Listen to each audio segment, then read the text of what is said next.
असो के फगुनावा में भइल बाटे हालावा हो। असो के फगुनावा में भइल बाटे हालावा हो। तपरमुद यूपी बिहार में कइले बड़ुए हालावा।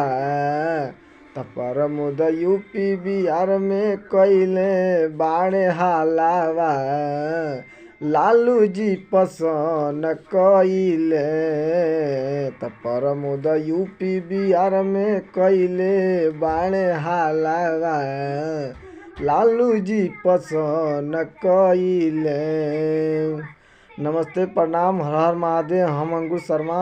हमारे चैनल में आप लोग के स्वागत बता तकी हम देखते हैं यूपी बिहार में बहुत से सारा नेता लोग पर गाना गंदा से गंदा बनावल जाता है। तो हम ये में चाहब कि आप लोग हमारे वीडियो में बनल नहीं जाम, ताकि हम लोग जो भी कलाकार के कोई जात ना होला, कलाकार एक मनोरंजन के तरह गाना बनावेला, आप लोग उसके कोई विरोधी मत बात करी जाम। हम चाहब कि सब लोग मिल के काम कइल जाओ और भोजपुरी के आगे बढ़ल जाओ और सारे लोग मिलल रहो, ताकि भोजपुरी के एगो। लेकिन ऐसा अश्लीलता के बारे में कुछ गलत अफवाह मत कइल जाओ।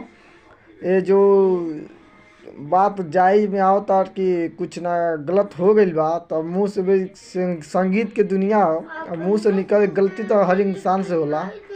अब छोड़िए, अब जो हो गया हो गया। अब इस पे मैटर को क्लोज करते हैं।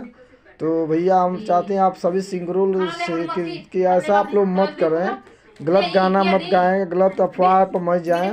नमस्ते, प्रणाम, हर महादेव। हमारे न्यू ब्लॉग में अंकुर शर्मा का चैनल में स्वागत बा। नमस्ते, प्रणाम, हर हर महादेव। हमारे चैनल को सब्सक्राइब करें।